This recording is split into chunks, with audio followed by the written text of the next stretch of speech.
Hello Incredibles. RPSC technical mathematics lecturer paper 2 के solution series के 19th question पे है हम।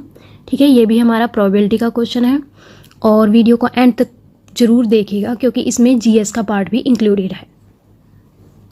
तो क्वेश्चन है, a continuous random variable X has probability density function F X lambda X square E raise to the power minus X where X is greater than equal to 0 then values of lambda and its mean and variance.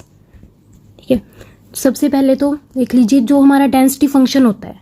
ठीक है, ये क्या है, continuous density function है। तो continuous में क्या होता है, X greater than equal to 0 है तो 0 टू इन्फिनिटी लिमिट, और हमारा जो एफ एक्स डी एक्स है वो किसके इक्वल होएगा, 1 के, क्योंकि टोटल प्रोबेबिलिटी जो होती है हमारी वो किसके इक्वल होती है, 1 के इक्वल होती है। ठीक है, यहाँ पे एफ एक्स की वैल्यू क्या है, एफ एक्स की वैल्यू पुट कर देंगे lambda X square E raise to the power minus X and D X is equals to 1।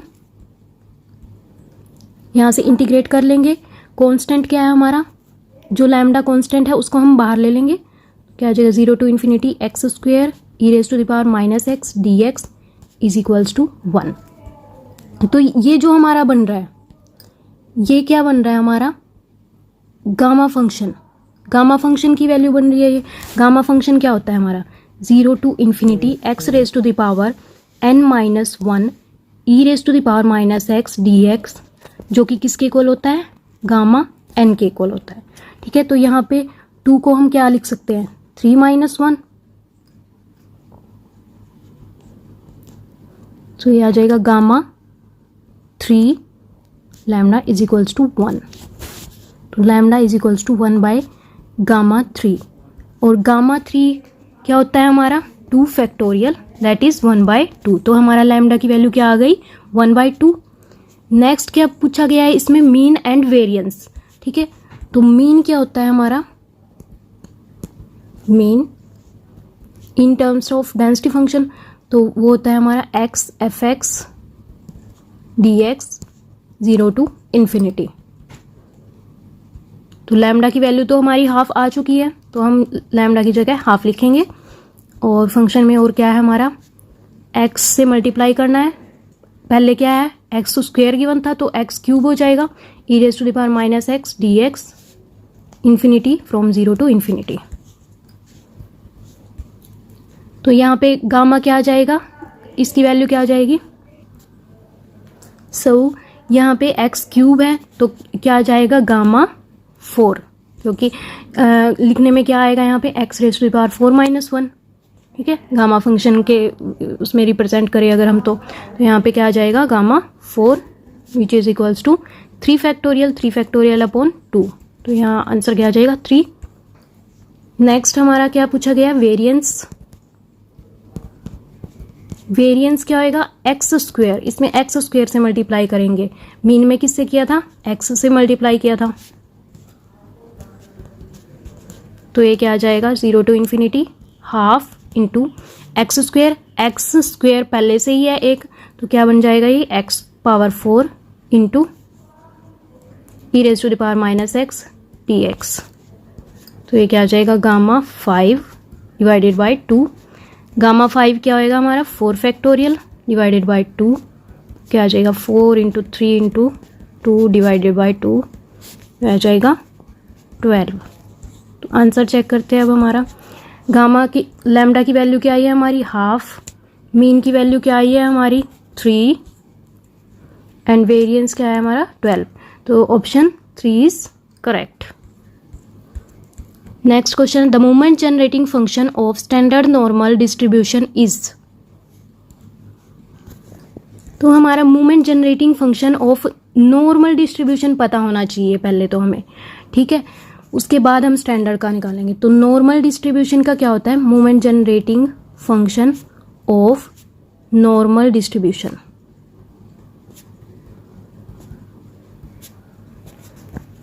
वो क्या होता है, E raise to the power mu T plus sigma square T square divided by 2। ठीक है, तो जो स्टैंडर्ड जब होता है, स्टैंडर्ड नॉर्मल जब होता है, तो स्टैंडर्ड नॉर्मल के केस में क्या होता है हमारा, जो मीन होता है, मीन यानी कि म्यू क्या हो जाता है हमारा, 0 हो जाता है।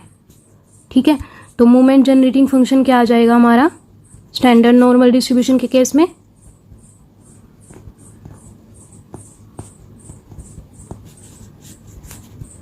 म्यू को 0 कर दे अगर तो क्या आ जाएगा, E raise to the power sigma square T square divided by 2। Therefore option 3 is correct. Next है हमारा moment generating function of binomial distribution is. देखिए इसमें मोमेंट जनरेटिंग फंक्शन के 2 क्वेश्चन आए हुए हैं। ठीक है, तो बाइनोमियल डिस्ट्रीब्यूशन का भी पूछा गया है। बाइनोमियल डिस्ट्रीब्यूशन का मोमेंट जनरेटिंग फंक्शन क्या होता है, q plus P E raise to the power T whole raise to the power n। अब यहाँ देखिए ऑप्शन में क्या गिवन है, हमें ऑप्शन में गिवन है mxt is equals to P plus Q, Q की पावर में दिया हुआ है या पी की पावर में दिया हुआ है सारा का सारा, लेकिन ये मल्टीप्लिकेशन में आता है। यहाँ पे E raise to the power T जो है वो मल्टीप्लिकेशन में आता है, तो ये प्रिंटिंग मिस्टेक है इसमें।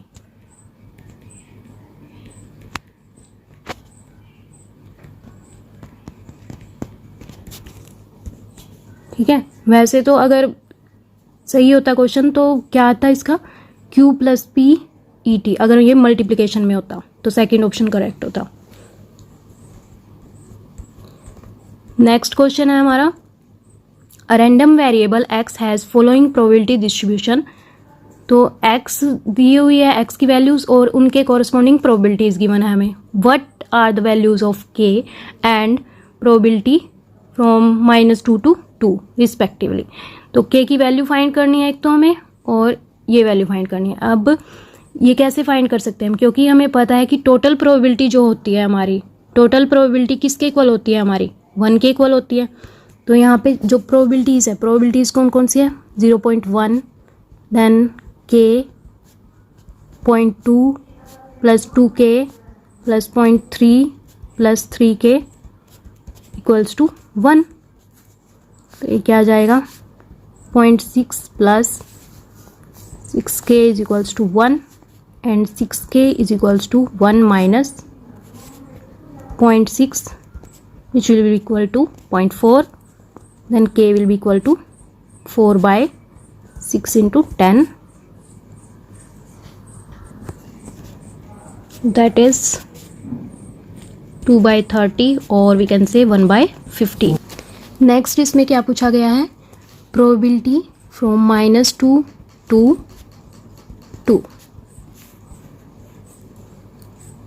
तो -2 से स्टार्ट करना है, -2 और 2 वाली प्रोबेबिलिटी को इंक्लूड नहीं करना है इसमें, क्योंकि यहाँ पे सिर्फ लेस देन का और ग्रेटर देन का साइन है। ठीक है, तो इक्वालिटी का साइन होता तब तो हम इनकी प्रोबेबिलिटीज़ को भी इंक्लूड करते, लेकिन इनको अब इंक्लूड नहीं करता है। तो हमारी प्रोबेबिलिटीज़ कौन कौन सी होंगी मिड में, k plus 0.2 plus 2k, 0.2 plus 2k, वो कितनी है, k की वैल्यू हमारी कितनी आ चुकी है, 1 by 15 plus 2 by 10 plus 2 by 15।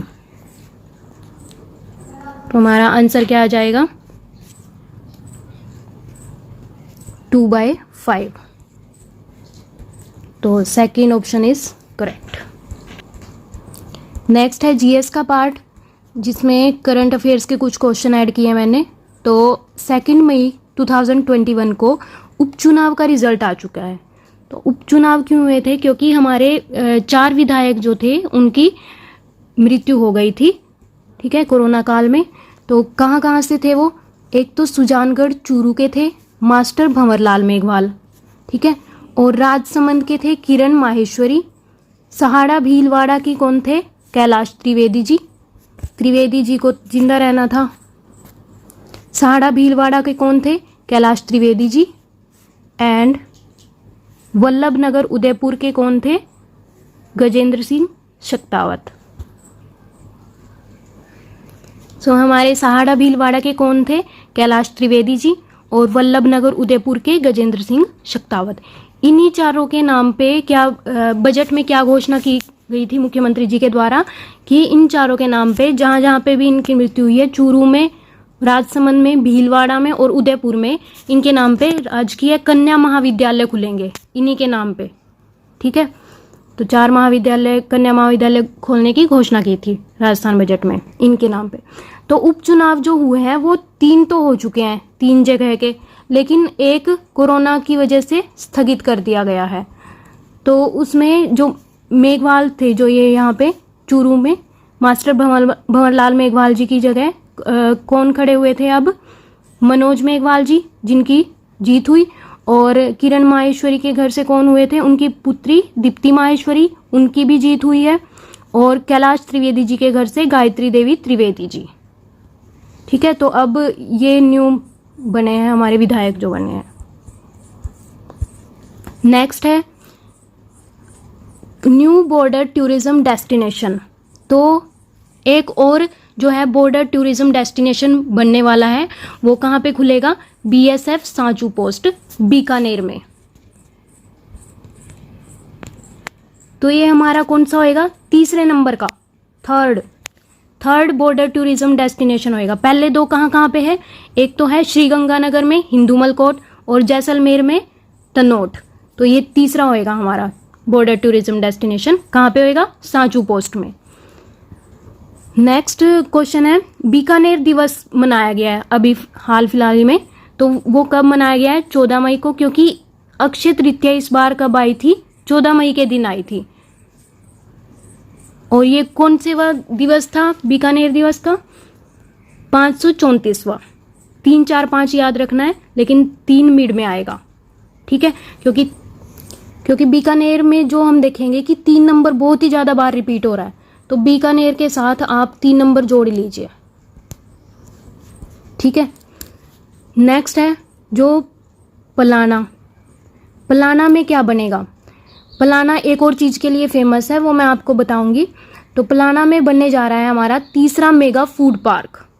ठीक है, इसकी जो है हमारी केंद्रीय कृषि मंत्रालय ने मंजूरी दी है, केंद्रीय कृषि मंत्रालय ने।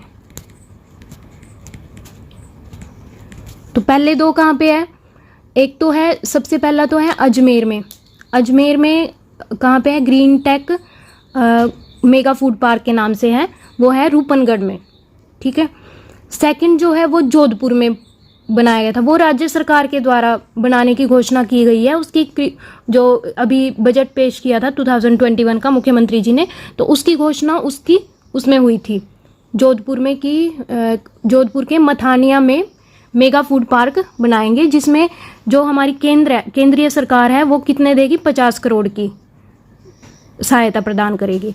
लेकिन जो ये पलाना वाला होएगा बीकानेर में, ये हमारा केंद्रीय कृषि मंत्रालय के द्वारा बनाया जाएगा। ठीक है, इसमें कितने की लागत आएगी? 200 से 250 करोड़ की लागत आएगी और 25,000 लोगों को रोजगार मिलेगा।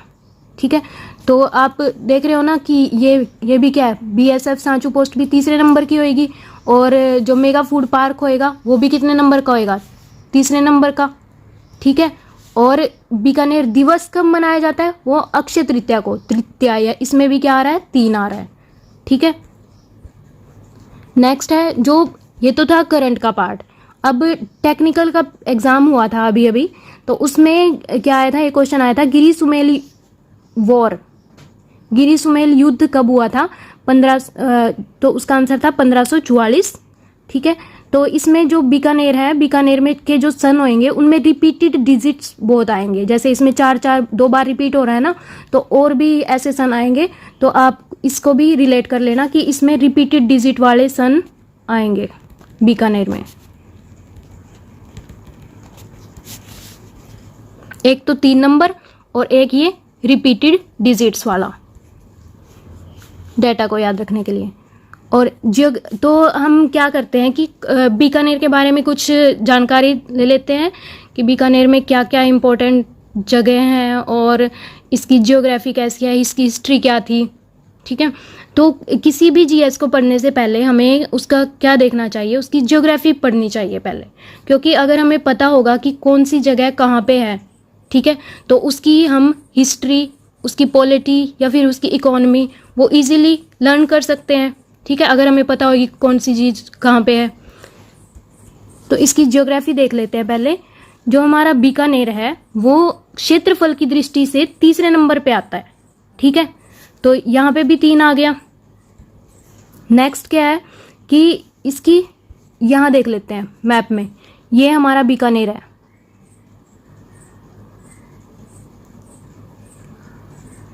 ये बीकानेर है।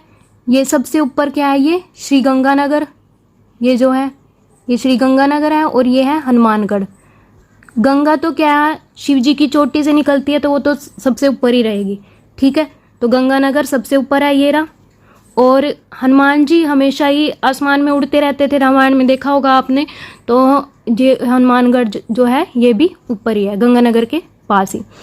और उसके नीचे क्या आ जाता है, ये आप देख रहे हैं, ये है बीकानेर, मरुस्थल का पार्ट है ये हमारा बीकानेर। तो इसकी जो पाकिस्तान से बॉर्डर जो लग रहा है, ये जो बॉर्डर लग रहा है पाकिस्तान से, ये कितना है हमारा बीकानेर का, 168 किलोमीटर, ठीक है।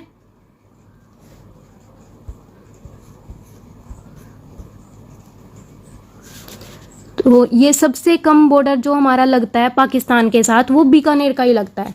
सबसे ज़्यादा किसका लगता है, जैसलमेर का। तो नंबर वाइज याद कर लीजिए आप, 210 श्रीगंगानगर, उसके बाद आ जाता है बीकानेर, उसके बाद आ जाता है जैसलमेर, उसके बाद आ जाता है बाड़मेर। गंगानगर, बीकानेर, जैसलमेर और बाड़मेर।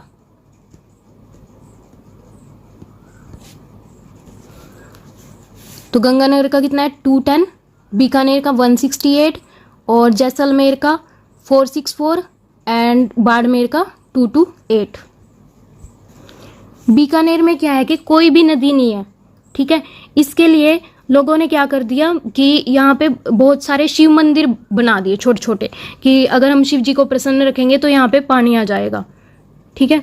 तो इसलिए उसका नाम क्या पड़ गया, छोटी काशी, इसी वजह से, क्योंकि यहाँ पे शिव जी के बहुत सारे छोटे छोटे मंदिर हैं, तो इसलिए इसका नाम क्या पड़ गया, छोटी काशी। और जो बीकानेर है, ये देख लीजिए, क्योंकि राजस्थान का मैप काइट की तरह है, एक पतंग की तरह, ये हमारी अरावली है इसके बीचों बीच, ठीक है। तो इसके जो अरावली के पश्चिम जो भाग है ये वाला, इसमें क्या होती है, 50 सेंटीमीटर से कम वर्षा होती है, ठीक है। तो इसलिए बीकानेर में भी कितनी वर्षा होती है, 50 सेंटीमीटर से कम। अब वर्षा की बात देख ली हमने यहाँ पे, अब देखेंगे कि मिट्टी कैसी है यहाँ की, ठीक है। तो यहाँ पे बालू या फिर रेतीली मिट्टी मिलती है, ठीक है। और यहाँ की वनस्पति कैसी है, वनस्पति को कहते हैं यहाँ की मरुद्भिद या फिर जीरोफाइट्स, मरुद्भिद वनस्पति पाई जाती है यहाँ पे, या फिर जीरोफाइट्स। और यहाँ पे चना और मूंगफली सबसे ज़्यादा होता है। तो हमने कहा कि यहाँ पे चना और मूंगफली सबसे ज़्यादा होता है, ठीक है। तो कैसे उगा होगा, क्योंकि बालू और रेतीली मिट्टी थी यहाँ की। तो यहाँ पे एक नहर परियोजना आई, IGNP, ठीक है। IGNP मतलब इंदिरा गांधी नहर परियोजना, जो मानव निर्मित सब एशिया की सबसे बड़ी मानव निर्मित परियोजना में से एक है, ठीक है। तो इसके योजनाकार कौन थे, इसके योजनाकार थे कंवर सेन, ठीक है, जिन्होंने इसका प्रारूप आज़ादी के 1 साल बाद, यानी कि 1948 को हमारी जो केंद्रीय सरकार है उसको सौंप दिया था, कि ऐसे ऐसे मैंने ये नक्शा मैप तैयार किया है, और हम ऐसे ऐसे यहाँ से जो है बीकानेर में या फिर राजस्थान में पानी की व्यवस्था कर सकते हैं। तो इसके बात पर ध्यान दिया गया, 1958 तक ये बन के तैयार हो गई। तो उस समय हमारे गृह मंत्री जो थे वो थे गोविंद वल्लभ पंत। तो 1958 में उन्होंने इसका शिलान्यास किया। उसके बाद अप्रोक्स 3.5 साल बाद क्या हुआ, 1961 में, जब हमारे उपराष्ट्रपति थे डॉक्टर सर्वपल्ली राधाकृष्णन, तब इसमें उन्होंने पानी छोड़ा, ठीक है। 1961 में इसमें पानी आया। उसके बाद इसका पहला नाम क्या था, अभी तो इसका नाम इंदिरा गांधी जो है नहर परियोजना है, लेकिन उससे पहले इसको क्या कहते थे, राजस्थान नहर, ठीक है। तो अब हम देख लेते हैं कि कैसी है हमारी जो ये है इंदिरा गांधी नहर परियोजना। तो ये कहाँ से आती है, ये हमारी पंजाब के फिरोजपुर में क्या है, एक व्यास और सतलुज नदी के ऊपर एक हरिके बैराज है, ठीक है। तो वहां से इसका उद्गम स्टार्ट होता है और ये एंटर कहाँ करती है, हनुमानगढ़ में एंटर करती है। ये हनुमानगढ़ में खारा से एंटर करती है। ये कहाँ से करती है, खारा से एंटर, तो खारा से करती है, लेकिन ये हमें पानी बहुत देती है, ठीक है। तो इसका जो फीडर है ये यहाँ तक हनुमानगढ़ तक, इसका जो फीडर है वो कितना है, 204 किलोमीटर का है। 204 किलोमीटर इसका फीडर है, जिसमें से 169 किलोमीटर तो पंजाब और हरियाणा में है और 35 किलोमीटर कहाँ पे है, हनुमानगढ़ में, मसीताबाद, ठीक है। उसके बाद ये कहाँ जाती है, हनुमानगढ़ से एंटर करके फिर ये श्रीगंगानगर में बहती हुई बीकानेर, उसके बाद जैसलमेर, जैसलमेर के मोहनगढ़ तक है। जो मुख्य नहर है वो कहाँ तक है, मोहनगढ़ तक, जैसलमेर के।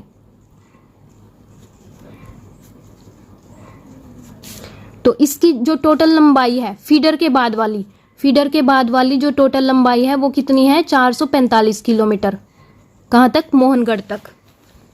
उसके बाद इसकी एक उपशाखा है, तो वो कहाँ तक है, बाड़मेर में, गडरा रोड बाड़मेर तक, गडरा रोड बाड़मेर। इसको 0 पॉइंट भी कहते हैं, IGNP का 0 पॉइंट क्या है, गडरा रोड बाड़मेर, ठीक है, 0 पॉइंट, क्योंकि यहाँ पे आके ये खत्म हो जाती है। तो उसके बाद क्या हुआ कि यहाँ से तो इसमें सिर्फ यहाँ पानी आ रहा था, मोहनगढ़ तक, यहाँ तक हनुमानगढ़, ये गंगानगर हो गया, बीकानेर हो गया, हमारा जैसलमेर हो गया, लेकिन हमें पानी और भी जगह पहुंचाना है। तो उसके लिए क्या किया गया कि इसमें लिफ्ट नहर बनाई गई, ठीक है। तो इसकी 9 लिफ्ट नहरें हैं, ठीक है, उनके नाम देख लीजिए। और यहाँ से मोहनगढ़ से लेके गडरा रोड तक इसकी लंबाई क्या है, 165 किलोमीटर। तो आप इसकी टोटल लेंथ और फीडर की लेंथ कैलकुलेट कर सकते हैं ना, ठीक है। इतना मैथमेटिक्स तो आप खुद ही कर लोगे। तो इसकी फर्स्ट जो लिफ्ट नहर है वो है कुंभाराम आर्य के नाम पे, चौधरी कुंभाराम आर्य। और सेकंड जो इसकी लिफ्ट नहर है वो है कंवर सेन, ठीक है, जिसने इसका प्रारूप तैयार करके दिया था। कंवर सेन एक इंजीनियर थे जिन्होंने इसका प्रारूप तैयार करके दिया था, ठीक है। सेकंड लिफ्ट नहर का नाम किनके नाम पे है, कंवर सेन जी के नाम पे। थर्ड है इसकी पन्नालाल बारूपाल। फोर्थ वीर Teja ji. Fifth doctor Karni Singh, doctor Karni Singh एक निशानेबाज थे। सिक्स जो है गुरु जम्बेश्वर।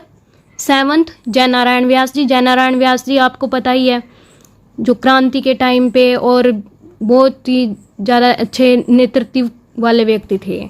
और उसके बाद है बाबा रामदेव और भैरूदान चालानी लिफ्ट नहर। तो ये सारे नाम किसी न किसी पर्सनैलिटी से रिलेटेड है, तो ये याद रखना इजी रहेगा, ठीक है। तो कुंभाराम जो लिफ्ट नहर है उससे कहाँ कहाँ पानी आता है, उससे आता है, ये देखो मैंने लिखा हुआ है, ये कुंभाराम लिफ्ट नहर है। ये कहाँ से स्टार्ट हुई है, हनुमानगढ़ से स्टार्ट हुई है ये, और फिर ये चूरू में गई, फिर चूरू से इसकी ये आगे इनकी शाखाएं बट गई, एक तो बीकानेर चली गई और एक कहाँ चली गई, झुंझुनू में। तो कुंभाराम लिफ्ट नहर से हमें कहाँ कहाँ पानी मिल रहा है हमें, एक तो श्रीगंगानगर में, सॉरी नोट गंगानगर, आप याद कर लीजिए कुंभकर्ण के नाम से। कुंभकर्ण जो है वो सोता रहता था, ठीक है, पता ही होगा आपको। तो अब वो स्कूल जाने लग गया, लेकिन वो स्कूल में भी जाके सो जाता है। कहाँ सोता है वो, उसके फ्रेंड का नाम है हज्जू,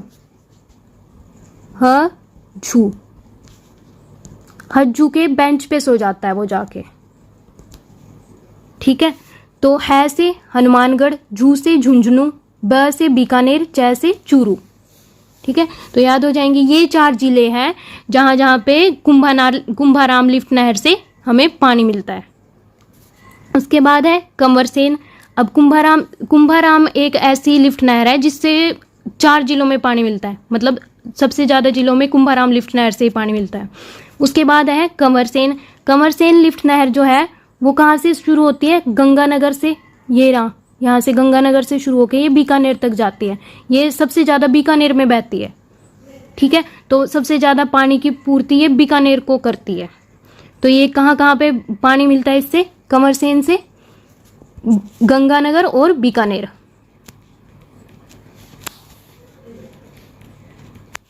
गंगानगर और बीकानेर।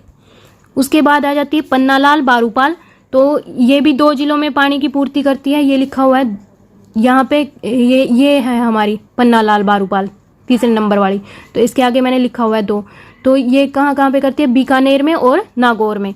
तो पन्ना, ना से तो क्या याद रख लो आप, नागौर, और बारूपाल, बा से क्या रख लो, बीकानेर।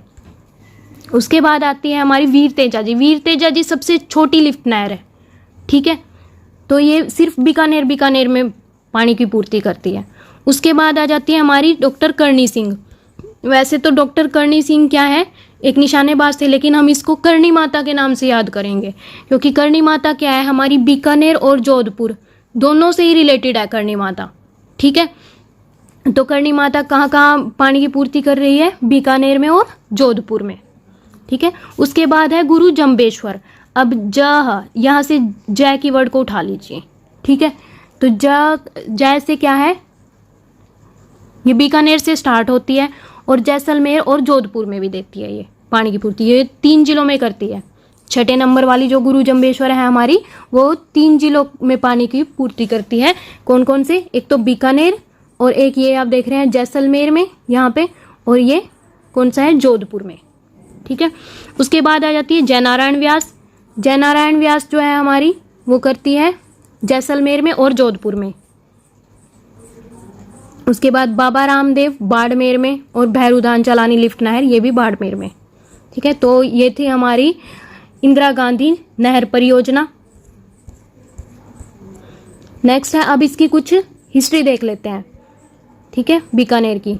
तो बीकानेर किसने बसाया और कैसे बसा बीकानेर, तो पहले देवी देवता से शुरुआत करते हैं। तो इनकी जो कुल देवी है वो कौन है, करणी माता, जो कि चारण जाति की है, ठीक है, चारण जाति की है। तो यहाँ पे बीकानेर में एक क्या है, कोलाया झील है। कोलाया झील है, जिसके किनारे पे क्या है, कपिल मुनि का आश्रम है। और कपिल मुनि के आश्रम पे कार्तिक की पूर्णिमा को, क याद हो गया ना, कार्तिक की पूर्णिमा को क्या भरता है, कपिल मुनि का मेला, जिसमें दीपदान की परंपरा बहुत ही फेमस है, ठीक है। तो उसमें क्या है, कोलाया झील में जब भी मेला भरता है तो उस वहाँ पे चारण जाति के लोग कभी भी नहीं जाते कोलाया झील में नहाने के लिए, कभी भी चारण जाति के लोग नहीं जाते, क्योंकि जो करणी माता थी उनका एक गोद लिया हुआ पुत्र था लाखन, जिसकी मृत्यु हो गई थी कोलाया झील में डूबने के कारण, इसलिए चारण जाति के लोग कभी भी कोलाया झील में नहीं जाते। तो अब देखते हैं, राव बीका ने जो था ये बसाया था बीकानेर शहर। तो कैसे कैसे बसाया, राव जोधा जो थे हमारे मारवाड़ के, राव जोधा के पुत्र थे, एक तो थे सातल और एक थे राव बीका, ठीक है। तो जो राव बीका थी, बीकानेर लिख के देखो आप कैसे लिखते हैं, बीकानेर। अब बीका की माँ का नाम कैसे याद करेंगे, नेर को हम क्या लिख सकते हैं, नोर लिख दो, नेर से नोर बना दो, तो नौरंग जो थी वो थी राव बीका की माँ, नौरंग दे।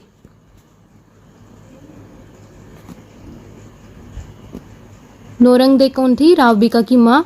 और जो ये सातल थे इसकी माँ थी जसमादे। तो जसमादे के कहने पर राव जोधा ने सातल को जोधपुर दे दिया, ठीक है। तो ये चीज क्या हुई, बीका को अच्छी नहीं लगी, ठीक है। तो उसको किसी के कंधे का सहारा चाहिए था, ठीक है। तो कंधे से रिलेट करो आप कांधव जो थे उनके चाचा थे, राव बीका के चाचा थे कांधव। तो वो कांधव जी के साथ मिलके कहाँ गए, कांधव जी के साथ मिलके वो आ जाते हैं कोडमदेसर में वो जाटों को हराते हैं। जाटों को हरा के वो 1465 ईस्वी में कोडमदेसर को अपनी राजधानी बना लेते हैं। तो उनकी फर्स्ट राजधानी क्या थी, कोडमदेसर। जो उन्होंने अपने पिता से अलग होकर बनाई थी। उसके बाद 2 अप्रैल नहीं है, यहाँ पे है 12 अप्रैल 1488। ठीक है, तो इस दिन क्या करते हैं वो बीकानेर शहर बसाते हैं।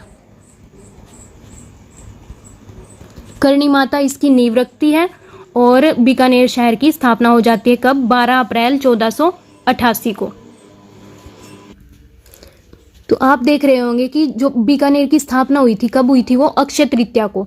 वैशाख शुक्ल, ब से बीकानेर और बै से ही वैशाख शुक्ल की अक्षय तृतीया को। 3 नंबर याद करने के लिए कहा था ना मैंने, तो ये तृतीया। और मैंने क्या कहा था कि हम इसमें जो सन होंगे वो डबल डिजिट वाले सन बहुत ज़्यादा आएंगे, तो 1488 आ गया। ठीक है, तो कब हुई थी बीकानेर की स्थापना? 1488 को। तो राव बीका जी के बारे में इतना ही। उसके बाद राव बीका के बाद राजा कौन बने? रावनरा। रावनरा का जो शासनकाल है वो सिर्फ 4 महीने तक ही रहा था। ठीक है, उसके बाद जो बने थे उनका ही भाई था, रावनरा का भाई, छोटा भाई लूनकरण। तो लूनकरण को बहुत ही बड़ा दानवीर बताया जाता है, तो इसलिए इनको क्या कहा जाता है? इसलिए राव लूनकरण को क्या कहा है बिठू सूजा जी ने? बिठू सूजा जी ने लिखी थी राव जैतसिरो छंद। बिठू सूजा, राव जैतसिरो छंद।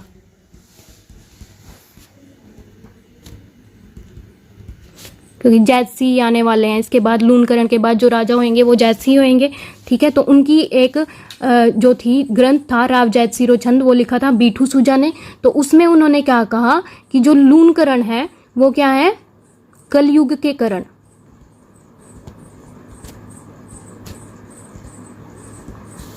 और लूनकरण जो थे उन्होंने क्या बनवाई थी? लूनकरण सर झील। ठीक है,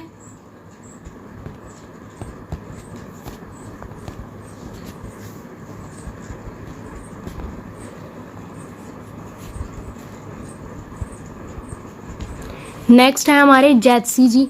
अब जैतसी जी के टाइम की आपको एक बात याद रखनी है, जो जैतसी जी के टाइम में हुई थी 1541 में पाहोबा साहेबा का युद्ध हुआ था।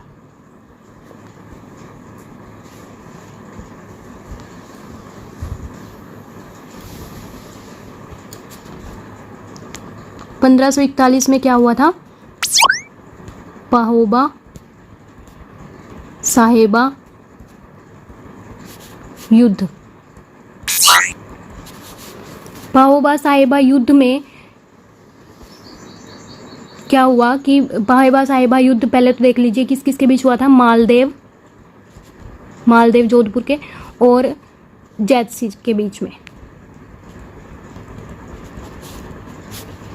ठीक है, तो इसमें क्या होता है कि जैतसी की मृत्यु हो जाती है, तो उनके जो पुत्र होते हैं कल्याणमल, उनके पुत्र कल्याणमल क्या कहते हैं?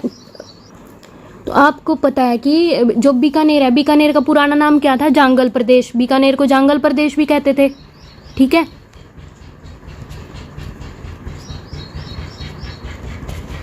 तो जंगल का जो राजा होता है वो कौन होता है? शेर। तो अगर जंगल में कोई भी गड़बड़ होएगी तो किसके पास भाग के जाएंगे? शेर के पास जाएंगे भाग के। तो कल्याणमल क्या होता है? ये जाता है शेरशाह सूरी के पास। ठीक है, मुगल शासक उस टाइम कौन था कल्याणमल के टाइम पे? शेरशाह सूरी। ये भाग के कहाँ गया है? शेरशाह सूरी के पास कि मेरी मदद करो, और जो मालदेव है उसने मेरे पिताश्री की हत्या कर दी। युद्ध में वो मर जाते हैं। पाहेबा साहेबा युद्ध कब हुआ था? 1541 में। तो उसके बाद कौन सा युद्ध होता है? 3 साल बाद ही। ठीक है, 3 याद है ना आपको? तो इसके 3 साल बाद ही क्या होता है? 1544 ईस्वी में गिरी सुमेल युद्ध, जो अभी टेक के पेपर में आया भी था। तो 1544 में कौन सा होता है? गिरी सुमेल युद्ध। वो किस किस के बीच में होता है? मालदेव एंड शेरशाह सूरी। जिसमें क्या होता है, मालदेव की हार हो जाती है, जिसमें उसके जो सेनापति होते जेता कुप्पा वो मर जाते हैं। ठीक है, तो कल्याणमल के टाइम में क्या हुआ था, कल्याणमल के टाइम में कौन कौन से मुगल शासक थे, एक तो शेरशाह सूरी, उसके बाद आते हैं अकबर। तो कल्याणमल के टाइम में 2 मुगल शासक थे, कौन कौन से थे, शेरशाह सूरी और अकबर। तो कल्याणमल 1570 में अकबर जो है एक नागौर दरबार लगवाते हैं, नागौर दरबार लगवाते हैं, जिसमें वो सबको इनवाइट करते हैं कि आओ और हमारी अधीनता स्वीकार करो। तो कल्याणमल क्या करते हैं, 1570 ईस्वी में उनकी अधीनता स्वीकार कर लेते हैं। मुगलों की अधीनता स्वीकार करने वाले बीकानेर के सबसे पहले शासक कौन है, कल्याणमल। ठीक है, तो कल्याणमल के क्या थे, 2 पुत्र थे, एक तो थे राय सिंह और एक थे पृथ्वीराज राठौड़। ठीक है, तो मुगलों की जो ये अगर कोई अधीनता स्वीकार करता था तो उनका एक क्राइटेरिया होता था कि क्या है कि उनका एक जो पुत्र होएगा वो मुगलों के दरबार में जाकर रहेगा, वहीं पे खाएगा पिएगा सोएगा काम करेगा उनके। ठीक है, तो उन्होंने कल्याणमल ने क्या किया, अपने एक पुत्र पृथ्वीराज राठौड़ को क्या कर दिया, अकबर के दरबार में भेज दिया। ठीक है, उनके सेवार्थ। ये पृथ्वीराज राठौड़ वही है जो क्या थे, महाराणा प्रताप के बहुत ही बड़े फैन थे ये। ठीक है, तो पृथ्वीराज राठौड़ को तो अकबर क्या दे देता है, पृथ्वीराज राठौड़ को दे देता है वो गागरोन की जो देता है जागीर दे देता है, गागरोन दुर्ग है जो। ठीक है, उसकी जागीर किसको दे देता है, पृथ्वीराज राठौड़ को, और राय सिंह को क्या दे देता है, बीकानेर का राज्य। तो यहीं पे जो पृथ्वीराज राठौड़ है गागरोन में बैठ के क्या लिखते हैं, वैली किशन रुक्मणीरी। तो इनके एक फ्रेंड भी होते हैं पृथ्वीराज राठौड़ के, उनका नाम था दुर्जन हाड़ा। ठीक है, तो वो इसको जो वैली किशन रुक्मणीरी है, इसको पढ़ने के लिए किसको दे देते हैं, दुर्जन हाड़ा को बोलते हैं।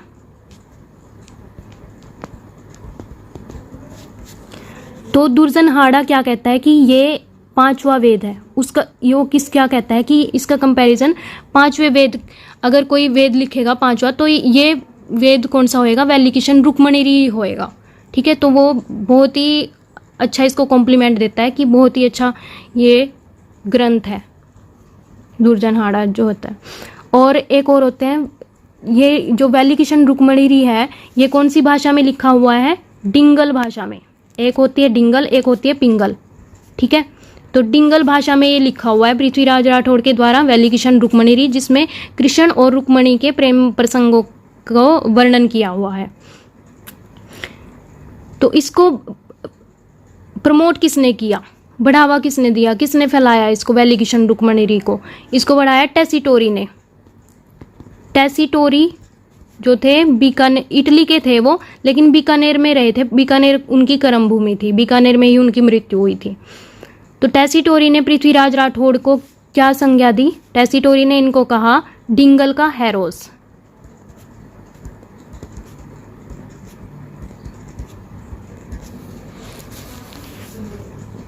ठीक है, तो पृथ्वीराज राठौड़ के बारे में इतनी बात है यहाँ पे। नेक्स्ट है हमारे राय सिंह।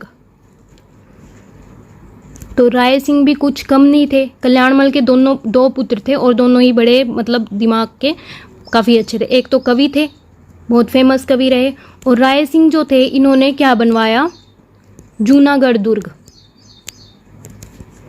एक तो इन्होंने जूनागढ़ दुर्ग बनवाया और एक क्या थे ये, कल्याणमल तो किस किस के सापेक्ष रहे थे, सापेक्ष रहकर शासक किया, एक तो अकबर और एक शेरशाह सूरी। ठीक है, और जो राय सिंह थे उन्होंने अकबर और जहांगीर जो कि अकबर के पुत्र थे उनके सापेक्ष रहकर शासन किया इन्होंने। तो ये अकबर के दूसरे विश्वास पात्र थे। पहले तो कौन थे अकबर के, मान सिंह। ठीक है, जिसको 7000 की मनसबदारी दी हुई थी, लेकिन अकबर ने इनको कितनी दी थी मनसबदारी, 4000 की मनसबदारी।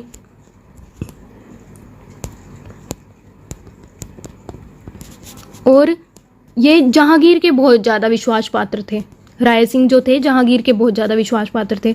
तो जहांगीर ने इनकी जो है मनसबदारी वो बढ़ाकर कितनी कर दी थी, 5000। मनसबदारी क्या होती थी, उस टाइम की रैंक होती थी, जैसे आज मेजर जनरल ये रैंक होती है ना, तो ये मनसबदारी उस टाइम की रैंक होती थी। तो राय सिंह को अकबर के द्वारा 4000 मनसबदारी दी हुई थी और जहांगीर के द्वारा 5000 मनसबदारी। और इन्होंने चंद्रसेन के विरुद्ध 1574 ईस्वी में अकबर ने चंद्रसेन के विरुद्ध, चंद्रसेन से लड़ने के लिए, चंद्रसेन को ढूंढ के लाने के लिए राय सिंह को भेजा था। चंद्रसेन कौन थे?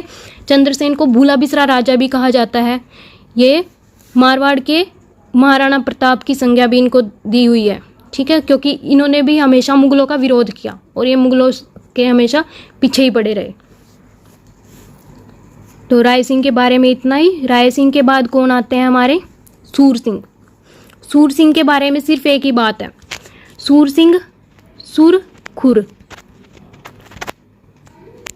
ठीक है, सुर से क्या, खुर, ये याद रख लीजिए, सुर और खुर। तो सूर सिंह ने क्या किया था? खुर्रम का विरोध किया था, क्योंकि जहांगीर जो थे, जहांगीर, खुर्रम ने बगावत कर दी थी जहांगीर के विरुद्ध, ठीक है। तो जहांगीर ने भी कहा था कि खुर्रम को मार दो, खुर्रम को मारने के लिए भेज दिया था लोगों को इधर उधर से। तो सूर सिंह ने भी क्या किया? खुर्रम का विरोध किया। उसके बाद आते हैं करण सिंह। तो करण सिंह के टाइम की हमें कौन सी बात याद रखनी है? 1644 ईस्वी। पहले तो कल्याणमल के टाइम में तो क्या था? 1544 ईस्वी में गिरी सुमेल युद्ध हुआ था। 1488 में क्या हुआ था? बीकानेर का स्थापना हुई थी, बीकानेर की स्थापना। और 1644 में क्या हुई थी? मतीरे की राड़।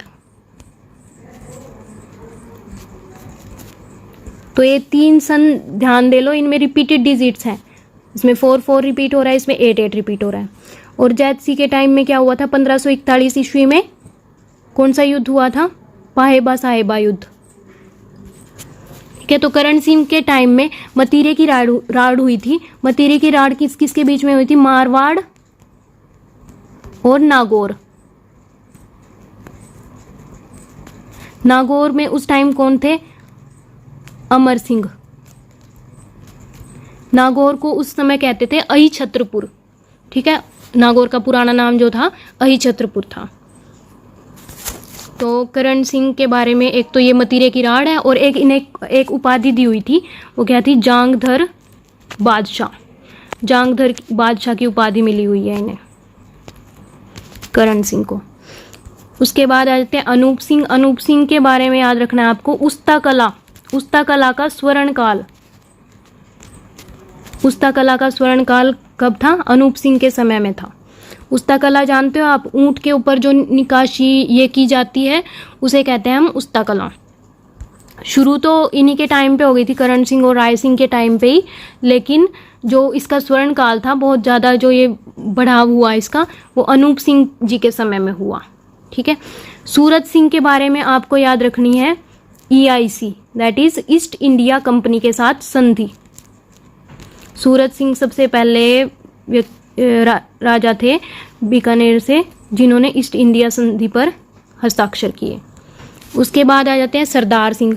ये थे हमारे 1857 की क्रांति के समय शासक, ठीक है। इन्होंने क्या किया? राजस्थान से बाहर जाकर हरियाणा में हांसी हिसार जाकर अंग्रेजों की सहायता की।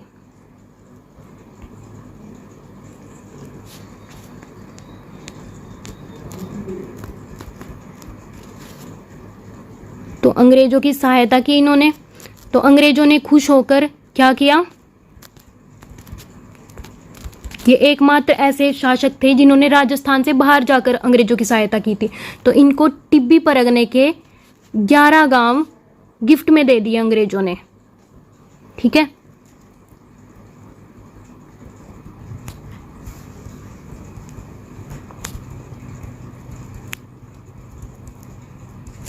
टिब्बी परगने के 11 गांव सरदार सिंह को भेंट कर दिए। उसके बाद है डूंगर सिंह। डूंगर सिंह के बारे में आपको याद रखना है बस भुजिया, बीकानेरी भुजिया, ठीक है। बीकानेरी भुजिया जो है वो कब स्टार्ट हुई बननी? डूंगर सिंह के समय में। उसके बाद आ जाते हैं महाराजा गंगा सिंह। गंगा सिंह जी बहुत ही ज़्यादा अच्छा शासन किया है इन्होंने, ठीक है। यही क्या लेके आए थे, गंग नहर, गंग नहर लेके आए थे ये गंगानगर तक, शिवपुर तक, ठीक है। तो गंग नहर कब आई थी, 1927 में। और 1921 में इनको क्या किया, नरेंद्र मंडल का अध्यक्ष चुना गया। नरेंद्र मंडल के अध्यक्ष रहे ये 1921 में। तो ये गंग नहर क्यों लेके आए, क्योंकि क्या हुआ था इन्हीं के समय में, क्या हुआ था गंगा सिंह जी के समय में 1899 से 1990 तक क्या हुआ था, छप्पनिया काल पड़ा था। तो वहां से इनको आइडिया आया कि यहाँ पे पानी की कभी भी कमी पड़ सकती है, इसलिए कोई नहर होनी चाहिए। तो इसलिए इन्होंने ये कहाँ से लेके आए, पंजाब के फिरोजपुर से जो सतलज का पानी है उसको लेके आए गंग नहर के रूप में, कहाँ, 1927 ईस्वी में, ठीक है। तो गंगा सिंह जी के बारे में इतनी बात है। उसके बाद है शार्दुल सिंह। शार्दुल सिंह जब हमारा देश आज़ाद हुआ, ठीक है, तो एकीकरण के समय पे थे ये, एकीकरण के समय के शासक हैं हमारे शार्दुल सिंह। शार्दुल सिंह जी ने क्या किया कि ये सबसे पहले व्यक्ति थे, सबसे पहले शासक थे जिन्होंने एकीकरण विलय पे हस्ताक्षर किए।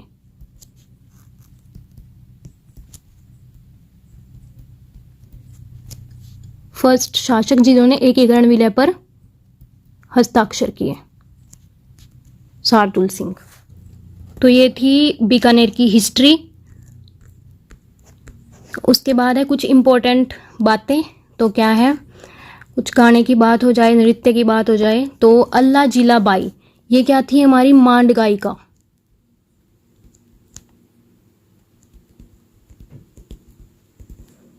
ये महाराजा गंगा सिंह के समय थी। तो इन्होंने कौन सा फेमस गीत गाया राजस्थान का, राजस्थान का फेमस गीत केसरिया बालम, केसरिया बालम आओनी पधारोनी म्हारे देश, ठीक है। तो वो इससे इनको फेम मिला और इनके नाम पे एक टिकट भी जारी की सरकार ने, भारत सरकार ने इनके नाम पे ये टिकट देख रहे हैं आप। तो ये 5 रुपए की टिकट जारी की थी, कब की थी, 2003 में। तो ये 3 बीकानेर का फेवरेट नंबर। नेक्स्ट क्या है, गाने की बात कर ली, अब नृत्य की बात कर ली जाए तो यहाँ का नृत्य भी बड़ा ही ऐसा ही है। तो बीकानेर का नृत्य भी क्या बहुत ही अद्भुत है। अग्नि नृत्य करते हैं यहाँ के लोग। कौन से लोग करते हैं, सिर्फ जसनाथी संप्रदाय वाले, ठीक है। तो जसनाथी संप्रदाय वाले जो होते हैं, तो बीकानेर के जसनाथी संप्रदाय के लोग क्या करते हैं, अग्नि नृत्य। वो आग के अंगारे होते हैं उनके ऊपर नृत्य करते हैं। जो सिद्ध लोग होते हैं वही ये सब करते हैं और कोई नहीं ये कर सकता। तो उसके बाद क्या है, जो यहाँ पे बीकानेर में राष्ट्रीय ऊंट अनुसंधान केंद्र भी है, क्योंकि ऊंट सबसे ज़्यादा है। तो उन्होंने क्या सोचा कि इन पे रिसर्च भी की जाए ऊँटों के ऊपर, ठीक है। तो उसके लिए क्या बना, राष्ट्रीय ऊंट अनुसंधान केंद्र, जो कि एशिया का सबसे बड़ा केंद्र है, ठीक है। तो यहाँ पे राजस्थानी और लद्दाखी डबल कुबड़ वाले जो ऊंट होते हैं वो लद्दाख के होते हैं, तो उनकी भी रिसर्च यहाँ पे की जाती है। तो ऊँटों की रिसर्च हुई तो पता लगा कि उसके दूध में बहुत ज़्यादा ही चीज़ें हैं, प्रोटीन वगैरह बहुत ज़्यादा ही है। और तो गूगल करके देख लेना आप कि कैमल मिल्क के क्या क्या फ़ायदे होते हैं। तो कैमल मिल्क डेयरी भी कहाँ पे है, बीकानेर में है। और ये बता ही दिया मैंने यहाँ कि यहाँ पे कोई नदी नहीं है, तो बहुत सारे छोटे छोटे शिव मंदिर बनाए लोगों ने, जिससे इसका नाम क्या पड़ गया, छोटी काशी। और वैसे तो बीकानेर में क्या है, गर्मी बहुत ज़्यादा है, ठीक है। लेकिन उन्होंने जो अपने ये है ठंडे प्रदेश, पड़ोस वाले ठंडे प्रदेश जो हैं, उनके लिए क्या किया, उन्होंने वुलन मार्केट खोली, ठीक है। तो एशिया की सबसे बड़ी वुलन मार्केट कहाँ पे है, बीकानेर में। और पानी तो है नहीं वहाँ पे, तो उन्होंने पानी छोड़ो तो उन्होंने क्या कर दिया कि घी के ही मंदिर बनवा डाले, ठीक है। तो भांडा शाह के जैन मंदिर जो है उनसे क्या कहते हैं, उनका नाम क्या है, उन्हें घी का मंदिर भी कहा जाता है। उनकी दीवारों से घी रिसता हुआ दिखता है, ठीक है। तो जूनागढ़ जो दुर्ग है किसने बनवाया था, राजा राय सिंह ने, ठीक है। तो ये कैसी धरती पे बना हुआ है, समतल धरती पे। और तो दुर्ग क्या होता है, किसी के चारों ओर खाई होती है, किसी कोई बड़ी बड़ी ऊंची ऊंची चोटियों पे बने हुए होते हैं, किसी के चारों ओर पानी होता है, घने जंगल होते हैं। ठीक है, तो ऐसे कैटेगराइज करते हैं हम दुर्गों को। तो समतल धरती पे ये बना हुआ है जो जूनागढ़ दुर्ग है, लेकिन क्या खास बात है इसकी, कोई भी इस पे कब्जा नहीं कर पाया। ठीक है, इसका पुराना नाम क्या था, चिंतामणि, जो कि दूसरों को ही चिंता देता था, कोई भी इस पे कब्जा नहीं कर पाया।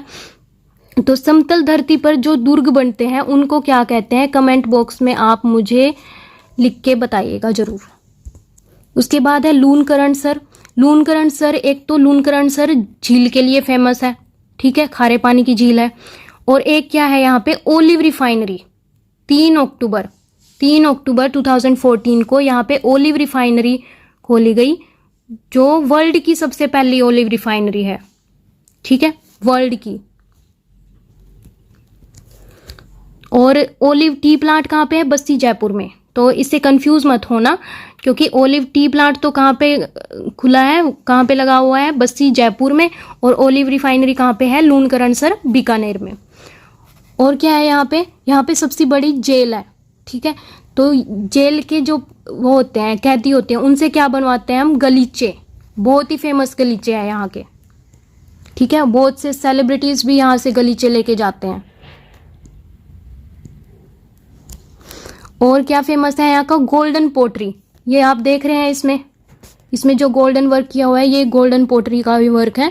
ठीक है, तो गोल्डन पोट्री है जो कि कहाँ से आई थी, लाहौर से लाई गई थी। ठीक है, उसके बाद इसका क्या फेमस है, उस्ता कला, जो मैंने बता दिया। ठीक है, किसने इसको ज़्यादा फेम दिलवाया, हिसामुद्दीन उस्ता जी ने। ठीक है, पद्मश्री मिला था उनको 1986 में। तो उस्ता कला इतनी ज़्यादा फेमस हो गई थी, तो वहाँ पे क्या खोला गया, केमल हाइट ट्रेनिंग सेंटर की ट्रेनिंग दी जाएगी उस्ता कला की लोगों को। ठीक है, तो ये शुरू किसने की थी, शुरू की थी उस्ता अली रजा ने और उस्ता हमीद रजा ने। और रकनुद्दीन जो थे, ये इन जो बने थे, ये कहाँ से लेके आए थे, लाहौर से लेके आए थे उस्ता कला को। और स्वर्णकाल उस्ता कला का कब था, उस्ता कला का स्वर्णकाल था अनूप सिंह के समय में। तो 1857 की क्रांति का भी देख लेते हैं कि यहाँ पे बहुत ज़्यादा दानवीर हुए हैं, ये तो आपको पता ही है। तो 1857 की क्रांति का भामाशाह किसको कहा जाता है, एक दानवीर हमने देखे लूनकरण जी, उसके बाद हमने देखे राय सिंह। जो राय सिंह थे उनको क्या कहते हैं, राजपुताने का करण। जो ये राय सिंह थे, राजा राय सिंह को तो क्या कहते हैं, राजपुताने का करण।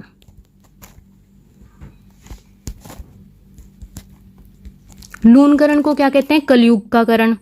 ठीक है, और अमरचंद भाटिया जी, जो 1857 की क्रांति में होने वाले राजस्थान के पहले शहीद, ठीक है, उनको क्या कहते हैं, 1857 की क्रांति का भामाशाह। इन्होंने क्या किया था, रानी लक्ष्मीबाई और उनके तांत्या टोपे जी के लिए अपने सारा का सारा जो धन था वो सारा उनको लुटवा दिया था।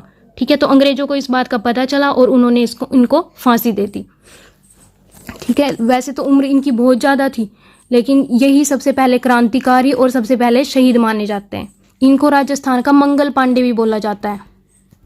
क्यों बोला जाता है, क्योंकि मंगल पांडे की जो फांसी थी उससे 1857 की क्रांति शुरू हुई थी। और सबसे पहले राजस्थान के जो थे जिनको फांसी हुई वो कौन थे, अमरचंद भाटिया जी, बहुत ही दानवीर थे ये। ठीक है, तो इतना ही है मेरा जीएस का पार्ट आज का, जिसमें मैंने पूरा बीकानेर कवर करवा दिया है आपको, जियोग्राफी, उसकी हिस्ट्री और जो भी वहाँ पे जो कला संस्कृति से रिलेटेड भी कुछ टॉपिक कर लिए हमने वहाँ के। ठीक है, तो अगर आपको मेरे जो मैथ्स का पोर्शन और जीएस का पोर्शन पसंद आया है तो please like my all videos, subscribe my channel and join my Telegram channel. Thank you so much.